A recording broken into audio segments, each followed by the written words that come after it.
Dear friends, आज हम लोग देख रहे हैं ट्राइगोनोमेट्री के इंट्रोडक्शन के बारे में, क्लास 10 ट्राइगोनोमेट्री इंट्रोडक्शन के बारे में। तो चलिए, ट्राइगोनोमेट्री क्या होता है दोस्तों। तो ट्राइगोनोमेट्री जो है ग्रीक वर्ड्स, 3 ग्रीक वर्ड से मिलकर बना हुआ होता है। ट्राइगोनमेट्रॉन से मिलकर बना होता है ट्राइगोनोमेट्री। ट्राई दैट मीन्स होता है 3, गॉन्स दैट मीन्स साइड्स, और मेट्रॉन दैट मीन्स होता है मेजर। दैट मीन्स ऐसा फिगर जो 3 साइड से मिलकर बना होता है, उसका मेजरमेंट करने के लिए हम लोग ट्राइगोनोमेट्री का यूज करते हैं। अब 3 साइड से मिलकर कौन सा फिगर बना होता है, तो आप जानते हैं ट्राइएंगल, मतलब 3 साइड से मिलकर बना होता है। और ट्रायंगल में भी कौन से ट्रायंगल पे हम लोग ट्राइगोनोमेट्री का फंक्शन यूज करते हैं, तो वो होता है राइट एंगल ट्रायंगल। हम लोग को ट्राइगोनोमेट्री, पूरे ट्राइगोनोमेट्री में राइट एंगल ट्रायंगल के बारे में ही पढ़ना है, और राइट एंगल ट्रायंगल के बेसिस पे ही हम लोग सारे कैलकुलेशन करते हैं। जैसे कि दोस्तों यहाँ पे राइट एंगल ट्रायंगल यहाँ पे ड्रॉ किए। Right angle triangle that means उसका एक एंगल क्या होता है, 90 डिग्री होता है। एक एंगल 90 डिग्री, ठीक है ना, मस्ट है, होना चाहिए। तो ये 90 डिग्री है। इसका नेमिंग कर लेते हैं हम लोग। जैसे suppose that A B C. यहाँ पे देखेंगे कि जो एंगल 90 डिग्री होता है, उसके जो अपोजिट साइड है वो क्या होता है, हाइपोटेनस होता है। ये साइड क्या हो गया, हाइपोटेनस हो गया। और इसको हाइपोटेनस को हम लोग स्मॉल h से डिनोट करते हैं। जो 90 डिग्री वाला जो साइड है, ठीक है ना, उसको हम लोग परपेंडिकुलर बोलते हैं, जिसको हम लोग P से डिनोट करते हैं। और सबसे नीचे वाले साइड जो होता है उसको हम लोग बोलते हैं बेस, जिसको हम लोग स्मॉल b से डिनोट करते हैं। तो ये राइट एंगल ट्रायंगल के बारे में हम लोग देखें। ट्राइगोनोमेट्री में हम लोग क्या पढ़ते हैं, तो ट्राइगोनोमेट्री में हम लोग राइट एंगल ट्रायंगल के साइड और एंगल के रिलेशनशिप के बारे में हम लोग पढ़ते हैं। Trigonometry is the study of relationship between the side and angle of A triangle. मतलब राइट एंगल ट्रायंगल के साइड और एंगल के रिलेशनशिप के बारे में हम लोग ट्राइगोनोमेट्री में पढ़ते हैं। दोस्तों यहाँ पे क्वेश्चन दिया रहेगा कि आपको सपोज दैट ये एक मीनार है, BC एक मीनार स्टैंड है, और यहाँ पे ए पे एक कोई बच्चा खड़ा हुआ है, और यहाँ पे मीनार के बेस और बच्चे के बीच का डिस्टेंस गिवन है, और हमको मीनार का हाइट निकालना है। तो हम लोग यहाँ पे ट्राइगोनोमेट्री के माध्यम से हम लोग पता कर सकते हैं। अगर हाइट गिवन है, आपको डिस्टेंस मीनार के बेस और बच्चे के बीच का डिस्टेंस निकालना है, तो निकाल सकते हैं। कभी हाइपोटेनस गिवन होगा, एंगल दिया हो रहेगा, हाइट निकालना होगा, कभी हाइट गिवन होगा, डिस्टेंस निकालना होगा। तो ये सारे हम लोग यहाँ पे ट्राइगोनोमेट्री में इसके माध्यम से हम लोग सारे कैलकुलेशन कर सकते हैं। अब यहाँ पे हम लोग दोस्तों देखेंगे ट्राइगोनोमेट्रिक रेशियो के बारे में, जो एक्सरसाइज 8.1 में यूज होने वाला फार्मूला है। तो इसके लिए हम लोग सबसे पहले यहाँ पे कुछ नेमिंग कर ले रहे हैं, जैसे A B C, और B जो है यहाँ पे ये राइट एंगल है, यानी 90 डिग्री का एंगल है। हम लोग ये देखे थे, इसको हम लोग हाइपोटेनस बोलते हैं, जो 90 डिग्री का अपोजिट साइड है। इसको हम लोग परपेंडिकुलर बोलते हैं, जो 90 डिग्री के एडजेसेंट साइड है, और सबसे नीचे वाले साइड को हम लोग बोलते हैं बेस, जिसको हम लोग B से डिनोट करते हैं।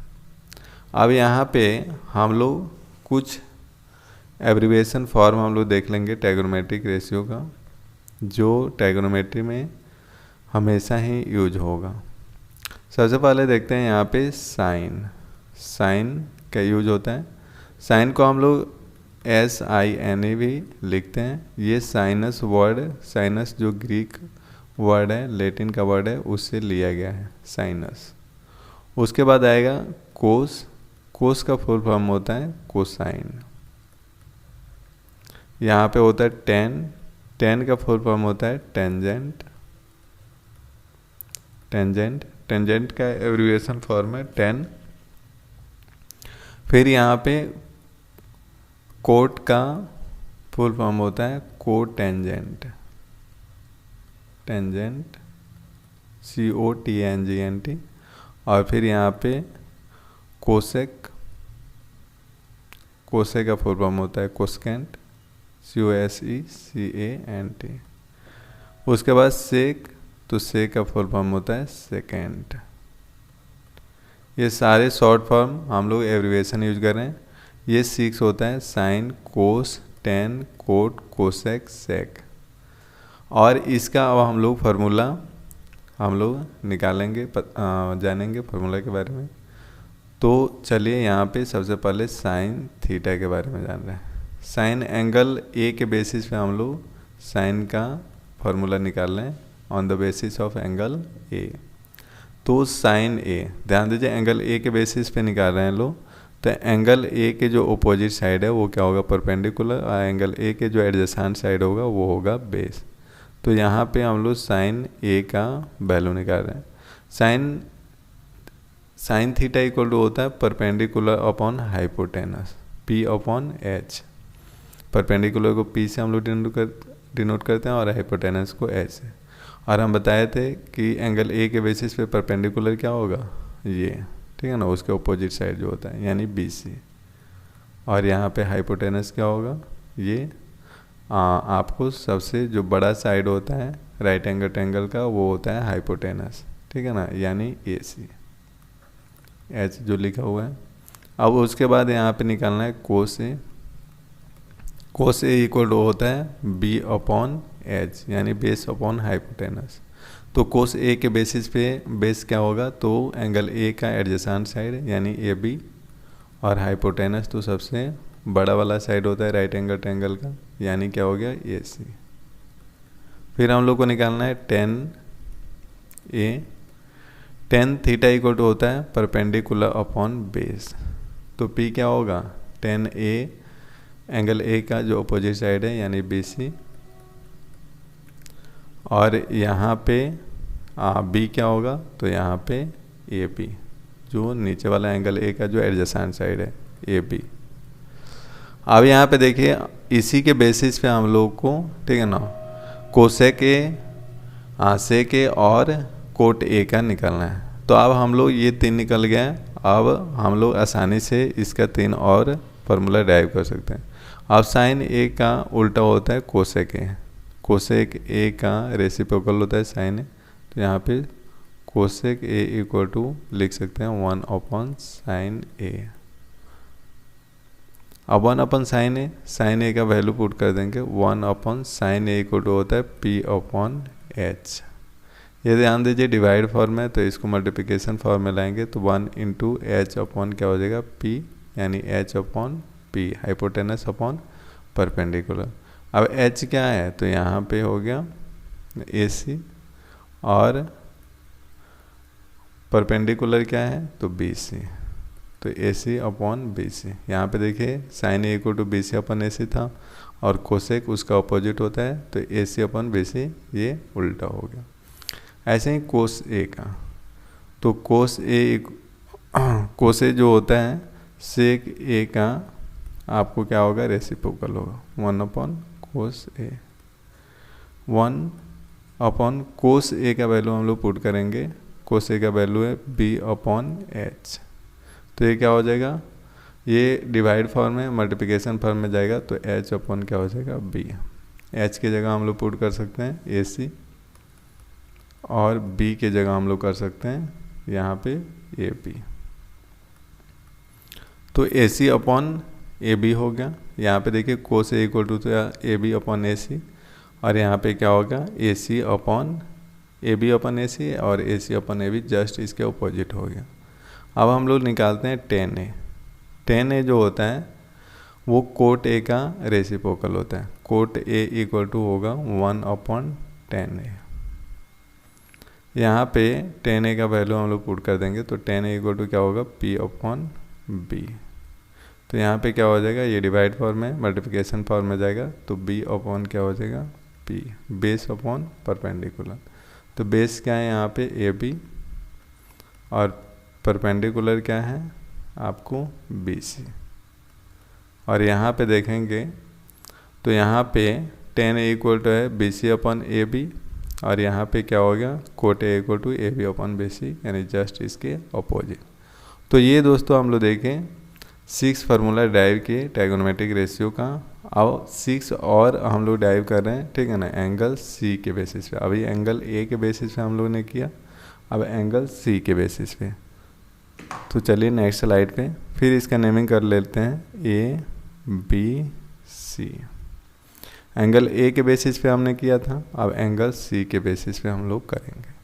ध्यान दीजिए, एंगल सी के बेसिस पे हम बताए थे कि एंगल ए के बेसिस पे एंगल ए के अपोजिट जो साइड था वो था परपेंडिकुलर। वैसे ही एंगल सी के जो अपोजिट साइड है वो क्या हो जाएगा, परपेंडिकुलर।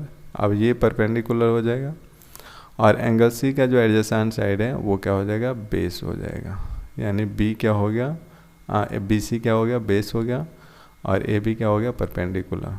और सबसे जो लार्ज वाला साइज होता है, साइड होता है, वो क्या होता है, हाइपोटेनस। तो ए सी क्या हो गया, हाइपोटेनस। अब चलिए हम लोग यहाँ पे सारे का वैल्यू निकाल रहे हैं, साइन सी एंगल सी के बेसिस पे। साइन थीटा इक्वल टू क्या होता है, परपेंडिकुलर अपॉन हाइपोटेनस।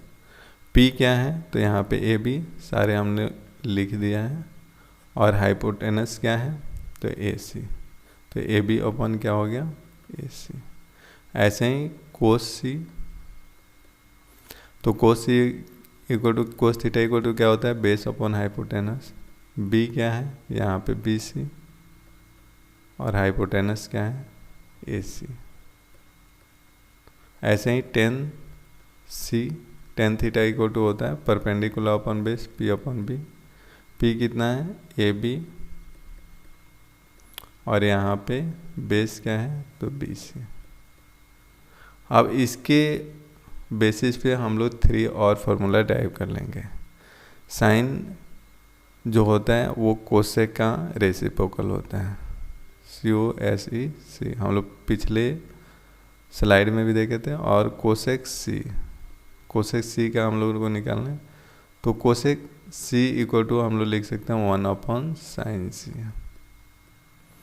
और 1 अपॉन साइन सी का वैल्यू यहाँ पे पुट कर देंगे, तो P अपॉन एच, यानी क्या हो जाएगा, 1 इंटू, ये डिवाइड फॉर्म में उल्टा करेंगे, मल्टीप्लिकेशन फॉर्म में जाएगा तो उल्टा हो जाएगा, H अपॉन पी, यानी H अपॉन पी हो गया। यहाँ पे देखिए sine C equal to P upon H, और यहाँ पे cosec C equal to H upon P. तो यहाँ पे वैल्यू पुट कर सकते हैं, एच की जगह ए सी, एच ए सी है हाइपोटेनस, और P है ए बी। तो आप देखें यहाँ पे क्या हो गया, sine C equal to A B upon A C, और कोसेक सी इक्वल टू हो गया A C upon A B, just उसके ऑपोजिट। फिर ऐसे ही कोस सी का हम लोग निकालेंगे, तो कोस सी जो होता है सेक सी का आपको रेसिप्रोकल होगा, सेक सी। तो सेक सी इक्वल टू होता है 1 अपॉन कोस सी। यहाँ पे कोस का वैल्यू पुट कर देंगे, तो कोस सी इक्वल टू है बी अपॉन एच। तो यहाँ पे क्या हो जाएगा, एच अपॉन बी, क्योंकि ये डिवाइड फॉर्म में, मल्टीप्लाई फॉर्म में जाएगा, मल्टीप्लिकेशन फॉर्म में, तो ये क्या हो जाएगा, एच अपॉन बी, ये अपोजिट हो जाएगा।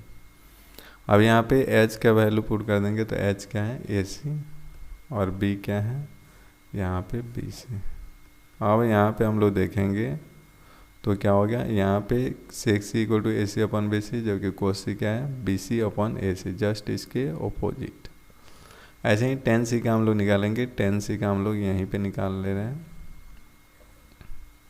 टेन सी का निकालें हैं, कोट सी का निकाल लें, तो कोट सी इक्वल टू क्या होगा, ठीक है ना, कोट सी जो होता है 10 का रेसिप्रोकल होता है, तो 1 अपॉन 10 सी। यहाँ पे 1 अपॉन 10 सी की जगह इसका वैल्यू पुट कर देंगे, तो P अपॉन बी। तो ये क्या हो जाएगा, B अपॉन पी हो जाएगा, क्योंकि ये डिवाइड फॉर्म है। B क्या है, यहाँ पे बी सी, और यहाँ पे P क्या है, ए बी। आप देख रहे हैं, ठीक है ना, यहाँ पे 10 सी इक्वल टू था A B upon B C, जबकि यहाँ पे कोट सी इक्वल टू क्या होगा, B C upon A B, just इसके ऑपोजिट। तो ये देखें दोस्तों, हम पहले एंगल ए के बेसिस पे हम लोगों ने फार्मूला डाइव किया, अब एंगल सी के बेसिस पे, और ये सारे इसी के आधार पे एक्सरसाइज 8.1 का सारे क्वेश्चन हम लोग सॉल्व करेंगे, ये 12 फार्मूला से। तो इसको ध्यान में रखना है और इसको देख के बार बार आप प्रैक्टिस कर लें, ताकि एक्सरसाइज 8.1 के किसी भी क्वेश्चन में आपको दिक्कत ना आए। थैंक यू दोस्तों, फिर हम लोग मिलते हैं एक्सरसाइज 8.1 का क्वेश्चन 1 में।